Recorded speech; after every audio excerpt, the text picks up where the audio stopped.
وما يمكنليش نكمل معكم الحديث دار الحاله النفسيه اللي كنعيشها. نخلي صديقنا حموده هو اللي يكمل.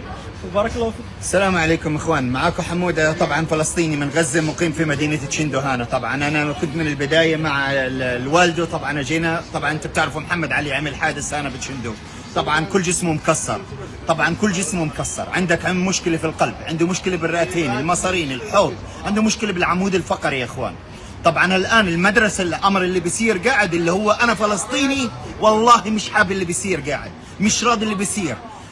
الجامعه وشركه التامين قاعدين بيحاولوا يطلعوا الامر منهم ويتشردوا من هذا الامر ويحطوه على الاب دياله.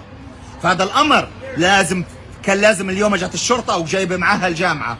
فلما انا سالت الشرطه قلت له ايش اللي انت بتشوفه؟ قال لي الجامعه بتحاول تتشرد من هذا الامر. هذا طالب مغربي عايش هنا تحت اقامه الجامعه، عايش في الجامعه، صار الحادث هنا، المفروض الجامعه اللي تتكفل بهذا الشيء كله.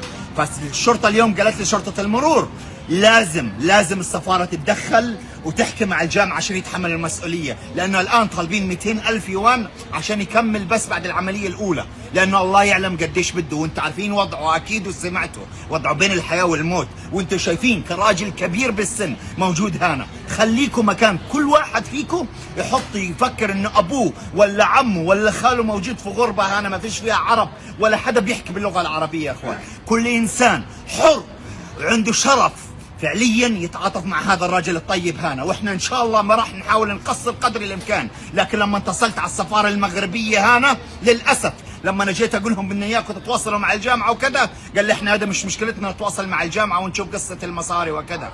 مشكلتك ايش؟ هذا ابن المغرب، ابن الرايه الحمراء هذا. يعني انا كفلسطيني انحرقت على هذا الشيء. حرام عليك يعني واحد راجل كبير زي هيك، هل ترضاها لابوك ولا لاخوك يكون بهذا الشيء؟ ابنه بين الحياه والموت. واتمنى كل انسان حر وشريف يوصل صوت الراجل الطيب هذا وما تسيبوه لحاله هنا، ما تسيبوه هنا. بارك الله فيكم يا اخوان.